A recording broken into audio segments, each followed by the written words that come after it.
ଆଜିର ମୁରଲୀ ଆଧାରିତ ପ୍ରଶ୍ନ ଉତ୍ତର କାର୍ଯ୍ୟକ୍ରମରେ ଆମ ଚ୍ୟାନେଲ ସହିତ ଯୋଡ଼ି ହୋଇଥିବା ସମସ୍ତ ଭାଇ ଓ ଭଉଣୀମାନଙ୍କୁ ଅନେକ ଅନେକ ଅଭିନନ୍ଦନ। ଆଜି ମଧ୍ୟ ମୁରଲୀର ଗୃହ୍ୟତାକୁ ସ୍ପଷ୍ଟୀକରଣ କରିବା ନିମନ୍ତେ ଆମ ନିକଟରେ ଉପସ୍ଥିତ ଅଛନ୍ତି ବ୍ରହ୍ମାକୁମାରୀ ପାର୍ବତୀ ଭଉଣୀ। ଆଜି 3/3/2021 मुरलीर सारे मिठे बाबा कहते मिठे बच्चे तुमे माने सत्य पितांक ठारू सत्य कथा शुणी नररु नारायण हेउछ। तुमको 21 जन्म पाई बेहदर पितांक ठारू वर्षा अर्थात पैतृक संपत्ति मिली जाउछि। तेणु भौणी प्रकृत में आम बर्तमान कौ सत्य कथा शुणुचंती से उपरे आपण स्पष्टीकरण करंतु। ओम शांति। वर्तमान परम पिता परमात्मा आमको राजयोगर शिक्षा देउचंती एवं जो राजयोगर शिक्षा को आमे ग्रहण करिबा आमे आम जीवन रे धारण करिबा ताहले से राजयोगर जो पढ़ाई बाबा को शुणाउचंती जहाको मुरली कहा जाउची बा मुरली बा ताकू सत्य गीता ज्ञान मध्य कहा जाउची। तेणु परमात्मा से मुरली को जदि आमे शुणिबा ताहले आमे 21 जन्मर राज्य भाग्य को प्राप्त करिबा। कारण ये संसार बा ये दुनिया होची असत्य दुनिया कि असत्य दुनिया रे आत्मा सत्य आउ बाबा मध्य सत्य। तेने ये असत्य दुनियार सुख मध्य असत्य ये सुख भी विनाशी। तेणु दुनियार कौन सी सुखरे आमे न डूबी परमात्मा जो आत्मा ज्ञान परमात्मा ज्ञान वर्तमान जो आत्मा परमात्मार जो संबंध जहाँकि आमे अनुभव करुचंती जो संबंध रे अतीन्द्रिय सुखर अनुभूति अच्छी आनंदर अनुभूति अच्छी आमे एइथिरे जदि डूबी रहिबा ताहले आमे भविष्य 21 जन्मर राज्य भाग्य को प्राप्त करिबा।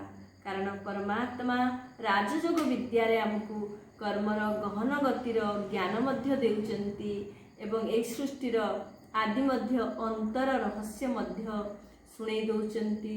तेणु आम मनर समस्त प्रश्न दूर हो जाउची आ आमे समस्ते पॉइंट स्वरूप रे स्थित हेबा सहज हेई पारुची।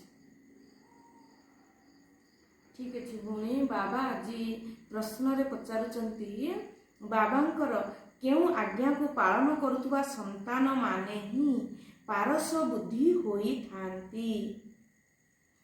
उत्तर रे बाबा कहउचंती बाबांकर आज्ञा हैला देहर सबु संबंध को भूली बाबांकु एवं राजत्व को मने पकाओ। एहा ही हेउची सद्गति पाई सद्गुरुंकर श्रीमत। जो माने एही श्रीमत को पालन करुचंती अर्थात देही अभिमानी हेउचंती सेही माने ही पारस बुद्धि होई जाउचंती। भौणी आपण पारस बुद्धिर यथार्थ अर्थ को स्पष्टीकरण करंतु। देवी देवता मानकर बुद्धि को पारस बुद्धि कहा जाए। कारण सत्ययुग त्रेता युगरे आमे समस्ते पारस बुद्धि थिले। द्वापर आउ कली युगरे आमे देह बंधन रे आसी पांच विकार आम भितरे प्रवेश कला जा फल आमे समस्ते पत्थर बुद्धि बनी गले। वर्तमान पुणी परमात्मा से जो दिव्य ज्ञान देउचंती ए दिव्य ज्ञान मनन चिंतन करी करी पुणी आम बुद्धि पत्थर बुद्धि रु पारस बुद्धि हो जाउची। तेणु बाबाजी पूरा स्पष्ट कहते बाबा को मने पकेबा आ 21 जन्मर दैवी राज्य भाग्य को मने पकेबा अर्थात मु ही सही 21 जन्मर दैवी राज्य भाग्यर अधिकारी। या जदि मु 21 जन्मर दैवी राज्य भाग्यर अधिकारी ताहले तार फलस्वरूप मो भितर से देवी देवतार गुण दैवी गुण निज भितर थिबा दैवी संस्कार जहाँकि बाहर को प्रकाशित हब याकू ही कहा जाउची प्रकृत पारस बुद्धि। तेणु परम पिता परमात्मा सद्गुरु रूप रे आसी सद्गति दौचंती आ जो माने पारस बुद्धि बच्चा से माने ए सद्गति रूपी वरदान को प्राप्त करि पारिबे। ठीक अच्छे भौणी बाबा आज गीत रे कहते आज अंधेरे में है इंसान प्रकृत रे से अंधेरा कौन आपण से शब्द उपरे स्पष्ट करंतु। ज्ञान को आलोक कहा जाए। तेणु जे पर्यंत आम भितर ज्ञान नेत्र नथिला से पर्यंत आमे अंधकार रे थिले आमे विनाशी दुनिया रे थिले आमे समस्ते भटकुथिले आमे समस्ते जंगल रे आमे रास्ता खोजुथिले किंतु जेते बेले हमकु ज्ञानर आलोक आसीगला सेते बेले आमे जंगल रु बा कंटार दुनिया रु आमे फूल बगीचा को आसी पहुंची गले। तेणु आज कहा जाइछि जो माने परमात्मांकर संतान बनिचंती सेई माने ही आज श्रेष्ठ कर्म पुण्य कर्म द्वारा निजर जमा खाता को बढ़ी चलचंती आ से माने अविनाशी राज्य भाग्य प्राप्त करुचंती से मानकर ही भाग्य बहुत उच्चा वर्तमान मध्य उच्चा भविष्यत रे मध्य उच्चा एभली कि परमात्मा को ज्ञान को प्राप्त करी आमर आत्मा रे जो 63 जन्मर विकर्मर बोझा अछि ताहा मध्य परमात्मा को याद कले परमात्मा को भल पाइले परमात्मा सहित प्रेम रो लगन रे प्यार रो अग्नि रे ताहा मध्य भस्म हो जीवो। सेथिपाई कहा जाइछि आज अंधेरे में इंसान कारण ना निजको सत्य आत्मा बोली जानिचंती ना सत्य पिता परमात्मांकर संतान बोली जानिचंती ना ए रंगमंच रे आमे समस्ते सेही परम धामरु आसी ए रंगमंच रे अभिनय करुचंती एक कथा भी जानि नाहंती पुणी ए सृष्टि रूपक नाटकर आयु बा कल्पर आयु 5000 वर्ष 5000 वर्ष परे यह एक प्रकार ही पुनरावृत्ति होता है। तेणु वर्तमान आमर बापा आमर अविनाशी पिता परम धामरु आसी आम समस्त आत्मा मानू मुक्ति एवं जीवन मुक्तिर वरदान देवा पाई आसिचंती। तेणु जो माने अंधकार रे अछंती ना से माने मुक्तिर वरदान पाउचंती ना से माने जीवन मुक्तिर वरदान पाउचंती। सेथिपाई बाबा जी ए गीत को मने पकई दउचंती आज अंधेरे में है इंसान। ठीक अच्छे भूमि आज बाबा कहते कल्पर आयु 5000 वर्ष एमाने पुणी कही देउछंती जे मनुष्य 84 लाख जन्म नेउचंती मनुष्य को कुकुर बिलेई आदि करी देइछंती किंतु तांकर जन्म अलगा 84 लाख प्रजाति रहिछि मनुष्य गोटिए प्रजातिर सेमानंकर ही 84 जन्म हेउछि।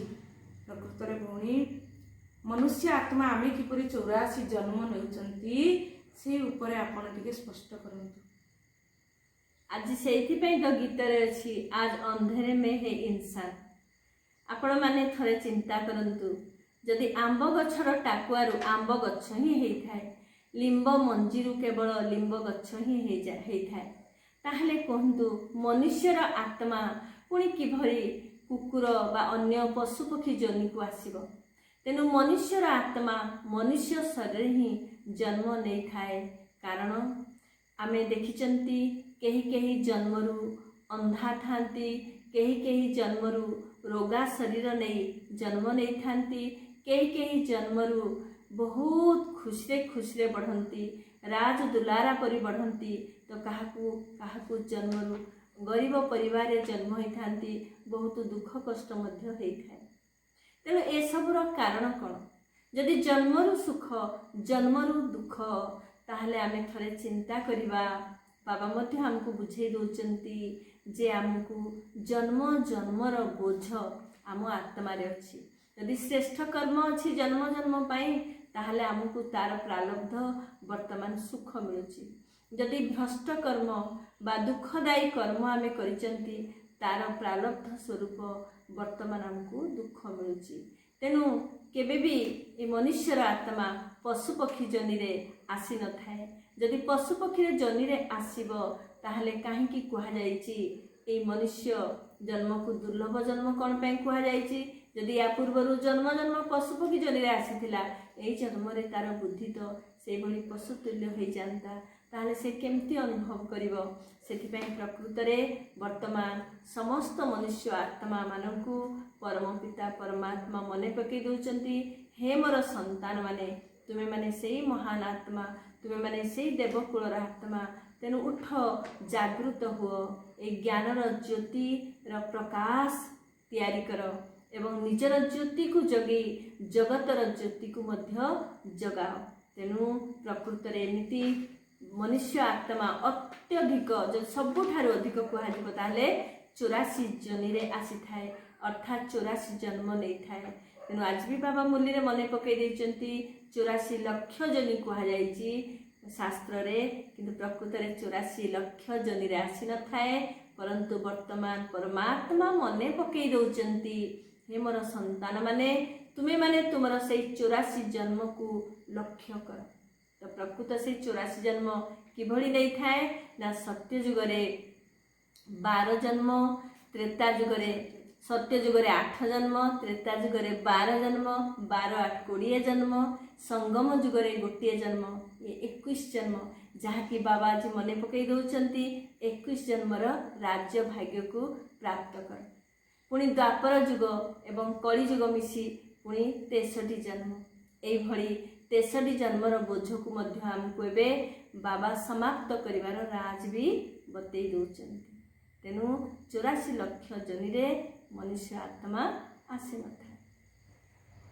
ପ୍ରକୃତରେ ମନୁଷ୍ୟ ଆତ୍ମା 84 ଜନ୍ମ ହିଁ ନେଇଥାଏ।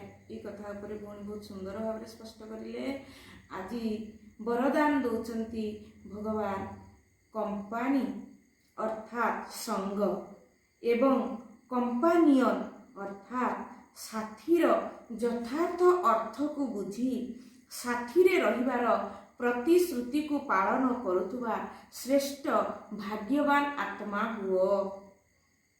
ଡ୍ରାମାରେ ମିଳିଥିବା ଭାଗ୍ୟ ଅନୁସାରେ ତୁମେ ଅଳ୍ପ କେତେଜଣ ଆତ୍ମାମାନଙ୍କୁ ସର୍ବପ୍ରାପ୍ତି କରାଉଥିବା ଶ୍ରେଷ୍ଠ ବ୍ରାହ୍ମଣ ଆତ୍ମାମାନଙ୍କର ସଙ୍ଗ ମିଳିଛି। ସଚ୍ଚା ବ୍ରାହ୍ମଣମାନଙ୍କର ସଙ୍ଗ ଉନ୍ନତି ଆଡ଼କୁ ନେଇଯାଇଥାଏ।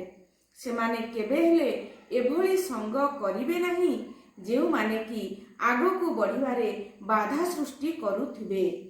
ତେଣୁ ଯେଉଁମାନେ ସର୍ବଦା ଶ୍ରେଷ୍ଠ ସଙ୍ଗରେ ରହୁଛନ୍ତି ଏବଂ ଏକମାତ୍ର ବାବାଙ୍କୁ ନିଜର ସାଥୀ କରି କେବଳ ତାଙ୍କ ସହିତ ହିଁ ପ୍ରୀତିର ରୀତିକୁ ପାଳନ କରୁଛନ୍ତି, ସେହିମାନେ ହିଁ ଶ୍ରେଷ୍ଠ ଭାଗ୍ୟବାନ ଅଟନ୍ତି। ତେଣୁ ଭଉଣୀ, ଆପଣ କମ୍ପାନୀ ଅର୍ଥାତ୍ ସଙ୍ଗ ଏବଂ କମ୍ପାନିଅନ ଅର୍ଥାତ୍ ସାଥୀ, ଏହି କମ୍ପାନୀ ଏବଂ କମ୍ପାନିଅନ ଏହି ଦୁଇଟି ଶବ୍ଦର ଆପଣ ଯଥାର୍ଥ ଭାବରେ ସ୍ପଷ୍ଟୀକରଣ କରନ୍ତୁ। ଆମେମାନେ ବର୍ତ୍ତମାନ ସମସ୍ତେ ପରମାତ୍ମାଙ୍କର ସନ୍ତାନ। ତେଣୁ ଆମେ ସମସ୍ତେ ଈଶ୍ୱରୀୟ ପରିବାରର, ଆମେ ସମସ୍ତେ ଜଣେ ଜଣେ ସନ୍ତାନ। ତେଣୁ ଏ ଈଶ୍ୱରୀୟ ପରିବାରକୁ କୁହାଯାଇଛି ଇଏ କମ୍ପାନୀ, ଈଶ୍ୱରୀୟ କମ୍ପାନୀ, ଆଉ ପରମାତ୍ମାକୁ କୁହାଯାଇଛି କମ୍ପାନିଅନ। ତେଣୁ ଆମେ ସମସ୍ତେ କେତେ ଭାଗ୍ୟବାନ, କେତେ ମହାନ ଆତ୍ମାମାନଙ୍କର କମ୍ପାନୀରେ ଆସି ପହଞ୍ଚି ଯାଇଛନ୍ତି, ଯେଉଁଠି ପହଞ୍ଚିଲେ କେବଳ ଭାଗ୍ୟ ଜମା ହେଉଛି, ଯେଉଁଠି ପହଞ୍ଚିଲେ ଆମର ଦିବ୍ୟ ସିତାରା, ଆମର ଭାଗ୍ୟରୂପୀ ସିତାରା ଚମକି ଉଠୁଛି। କିନ୍ତୁ କେତେବେଳେ ଯଦି ଆମେ ଏଇ ଈଶ୍ୱରୀୟ ପରିବାରରେ ବା ଏଇ ସେବା କ୍ଷେତ୍ରରେ ଆମେ ବାଧକ ହେବାନି, ଆମେ ନିଜେ ବିଘ୍ନ ସ୍ୱରୂପ ହେବା ନାହିଁ କିମ୍ବା ଆଉ କାହାକୁ ବିଘ୍ନରେ ଆମେ ଅନ୍ୟର ବିଘ୍ନ ତିଆରି କରିବା ନାହିଁ। ଆମେ କେବେ କୌଣସି କାର୍ଯ୍ୟରେ, ସେବା କାର୍ଯ୍ୟରେ ବାଧକ ହେବା ନାହିଁ। ଆମେ ସବୁବେଳେ ସେବା କାର୍ଯ୍ୟକୁ ସମସ୍ତଙ୍କ ସହଯୋଗରେ ଆଗକୁ ନେଇଯିବା। କାରଣ ବାବା ଆମକୁ କହିଛନ୍ତି ସଭିକା ସହଯୋଗ ମେ ସୁଖମୟ ସଂସାର। ଆମେ ସମସ୍ତେ ଯଦି କେତେବେଳେ ତନର ସହଯୋଗ, କେତେବେଳେ ମନର ସହଯୋଗ, କେତେବେଳେ ଧନର ସହଯୋଗ, କେତେବେଳେ ସମୟର ସହଯୋଗ ଆମେ ଦେବା ଏଇ ଯଜ୍ଞରେ, ତାହେଲେ ନିଶ୍ଚିତ ରୂପେ ସୁଖମୟ ସଂସାର ତିଆରି ହୋଇପାରିବ। ତେଣୁ ଆମେ ଏଇଭଳି ପରମାତ୍ମାଙ୍କ ସହିତ ପ୍ରୀତ ବୁଦ୍ଧି, ପରମାତ୍ମା ଆମ ହୃଦୟର ପ୍ୟାର ଏକ ପରମାତ୍ମାଙ୍କ ସହିତ ରହିଥିବ ଯଦି, ତାହେଲେ ପରମାତ୍ମା ଯେହେତୁ ରଚୟିତା, ଯଦି ମୁଁ ମୋର ରଚୟିତା ପିତାଙ୍କୁ ଭଲ ପାଉଛି, ତାହେଲେ ନିଶ୍ଚିତ ରୂପେ ରଚନାକୁ ମଧ୍ୟ ପ୍ରତ୍ୟେକ ଆତ୍ମାମାନଙ୍କ ପାଇଁ ମୋ ହୃଦୟରେ ଶ୍ରେଷ୍ଠ ଭାବନା, କ୍ଷମା ଭାବନା, ପବିତ୍ର ଭାବନା, ପ୍ୟାର ଭାବନା ତିଆରି ହେବ। ତେଣୁ ମୁଁ କେବେ ହେଲେ ଅନ୍ୟ ପାଇଁ ବିଘ୍ନକାରକ ହୋଇପାରିବି ନାହିଁ। ତେଣୁ ଏଇଭଳି ଆମେ ଈଶ୍ୱରୀୟ କମ୍ପାନୀରେ ରହିବା, ଆଉ ପରମାତ୍ମାକୁ ନିଜର କମ୍ପାନିଅନ ବନେଇବା, ନିଜର ସାଥୀ ବନେଇବା। ଆମେ ଏକୁଟିଆ କୌଣସି କାର୍ଯ୍ୟ କରିବାନି। ଯେମିତି ଏବେ ବାବା ମୁରଲୀରେ ନିକଟରେ କହିଥିଲେ ଯେ ଯେଉଁ ବଚ୍ଚାମାନେ ନିଜ ପିତାଙ୍କର ଗୋଦରେ ରହିଥାନ୍ତି ସେମାନେ ବହୁତ ସୁଖରେ ରହନ୍ତି, ଆଉ ନିଜେ ଯଦି ଚାଲିବାକୁ ଚେଷ୍ଟା କରନ୍ତି ସେମାନଙ୍କୁ କାନ୍ଦିବାକୁ ପଡ଼ିଥାଏ। ଠିକ୍ ସେଇଭଳି ଆମେ ଈଶ୍ୱରୀୟ କାର୍ଯ୍ୟ କରିବାର ନିମିତ୍ତ ଅଛନ୍ତି। ବାବା ସବୁ କାର୍ଯ୍ୟ ଆମ ଦ୍ୱାରା କରାଇ ଦେଉଛନ୍ତି, କେବଳ ଆମକୁ ନିମିତ୍ତ ହେବାକୁ ପଡ଼ିବ। ତେଣୁ ମୁଁ କାହିଁକି ଏକା କରିବି? ମୁଁ କେବଳ ଆତ୍ମାର ଶକ୍ତିରେ କାହିଁକି କରିବି? ମୁଁ କାହିଁକି ପରମାତ୍ମା ଶକ୍ତିକୁ ଆଣିବି ନାହିଁ? ତେଣୁ ଆମେ ପରମାତ୍ମାକୁ ସାଥୀ କରି ଯେଉଁ କାର୍ଯ୍ୟ କରିବା ସବୁଥିରେ ସଫଳତା ହିଁ ସଫଳତା, ଆଉ ସେଇମାନଙ୍କୁ ହିଁ ବହୁତ ଭାଗ୍ୟବାନ ଆତ୍ମା ବୋଲି କୁହାଯାଇଛି। କିଛି ଭଉଣୀ, ବାବା ଆଜି ସ୍ଲୋଗାନରେ କହୁଛନ୍ତି ମନ ଏବଂ ବୁଦ୍ଧିକୁ ଗୋଟିଏ ମାତ୍ର ଶକ୍ତିଶାଳୀ ସ୍ଥିତିରେ ସ୍ଥିତ କରିବା ହିଁ ଏକାନ୍ତବାସୀ ହେବା। ତେଣୁ ଭଉଣୀ, ଆମେ କିପରି ଶକ୍ତିଶାଳୀ ସ୍ଥିତିରେ ସ୍ଥିତ ହେବା, ବା ସେହି ଶକ୍ତିଶାଳୀ ସ୍ଥିତି କ'ଣ ଯାହାଦ୍ୱାରା କି ଭଗବାନ କହୁଛନ୍ତି ଆମେ ଏକାନ୍ତବାସୀ ହେଇପାରିବା, ସେହି ଶବ୍ଦ ଉପରେ ଆପଣ ଟିକେ ସ୍ପଷ୍ଟ କରନ୍ତୁ। ମନୋବୁଦ୍ଧିକୁ ଆମେ କୌଣସି ଶକ୍ତିଶାଳୀ ସଂକଳ୍ପରେ ସ୍ଥିତ କରିବା, ଯାହାକୁ ଏକାନ୍ତବାସୀ କୁହାଯାଉଛି। ତେଣୁ ପ୍ରଥମେ ଆମେ ମନୋବୁଦ୍ଧିରୁ ବ୍ୟର୍ଥ ସଂକଳ୍ପ, ବ୍ୟର୍ଥ ବୋଲ, ବ୍ୟର୍ଥ କର୍ମକୁ ଆମେ ଆଣିବା ନାହିଁ। ତେଣୁ ବ୍ୟର୍ଥରୁ ଆମେ ଦୂରରେ ରହିବା, ଆଉ ନେଗେଟିଭ ବିକର୍ମରୁ ମଧ୍ୟ ଆମେ ଦୂରରେ ରହିବା। ତାହେଲେ ଆମ ଭିତରେ ପ୍ରଥମେ ଶ୍ରେଷ୍ଠ ସଂକଳ୍ପ ଆସିବ, ଏବଂ ସେହି ଶ୍ରେଷ୍ଠ ସଂକଳ୍ପ ଦ୍ୱାରା ନିଜ ଭିତରେ ପରମାତ୍ମାଙ୍କ ପ୍ରତି ଆମର ପ୍ୟାରର ଅଗନ ବଢ଼ିବ। ଯେତେବେଳେ ଏଭଳି ଲଗନର ମଗନ ଆସିବ, ସେତେବେଳେ ମନ ବୁଦ୍ଧି ମଧ୍ୟ ଏକାନ୍ତବାସୀ ହେବା ପାଇଁ ସୁବିଧା ହେବ। କାରଣ ବାହ୍ୟମୁଖତାରୁ ଆମେ ଧୀରେ ଧୀରେ ଅନ୍ତର୍ମୁଖୀ ହେଇପାରିଲେ, ଆଉ ଯେତେବେଳେ ଆମେ ଅନ୍ତର୍ମୁଖୀ ହେବା ସେତେବେଳେ ହିଁ ଆମେ ଆମ ଭିତରେ ଏକାଗ୍ରତା ଶକ୍ତି ଡେଭଲପ୍ କରିବ। ଯେତେବେଳେ ଏକାଗ୍ରତା ଶକ୍ତି ଆସିବ ସେତେବେଳେ ହିଁ ଆମେ ପୁଣି ଏକାନ୍ତବାସୀ ହେଇପାରିବା। ଏକ କି ଅନ୍ତ में ହଜିଯିବା, ନିଜକୁ ହଜେଇ ଦେବା। ଏକ ପରମାତ୍ମା ପ୍ୟାରରେ ନିଜକୁ ହଜେଇ ଦେବା। କାରଣ ଏକ ପରମାତ୍ମାଙ୍କୁ ଆମେ ଭଲ ପାଇଲେ ଯେଉଁ ସୁଖ, ଯେଉଁ ଆନନ୍ଦ, ତାଠାରୁ ଆଉ ଏ ସଂସାରରେ କୌଣସି ଦେହ ସମ୍ବନ୍ଧ, ବସ୍ତୁ, ବ୍ୟକ୍ତି, ବୈଭବରେ ନାହିଁ। ତାହେଲେ କୁହନ୍ତୁ ଆମେ କାହିଁକି ଏକ ବାବାଙ୍କର ପ୍ୟାରରେ ଏକାନ୍ତବାସୀ ହେଇପାରିବା ନାହିଁ? ତେଣୁ ଏହା ବହୁତ ସହଜ। କେବଳ ପରମାତ୍ମାଙ୍କୁ ପ୍ରତି ଆମର ପ୍ୟାର କେମିତି ବଢ଼ି ବଢ଼ି ଚାଲିବ।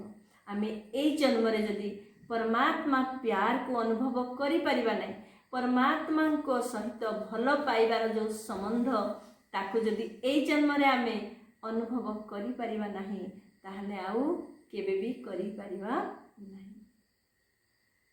ଠିକ୍ ଅଛି। ଆଜିର ମୁରଲୀର ଗୁହ୍ୟତା ଯେପରିକି ଆମେ ବ୍ରାହ୍ମଣ କମ୍ପାନୀ ମଧ୍ୟରେ ରହିଲେ ମଧ୍ୟ କମ୍ପାନିଅନ, এই ବ୍ରାହ୍ମଣ ପରିବାର ବି ଆମକୁ ଦେଇଛନ୍ତି ସେହି ପରମାତ୍ମା।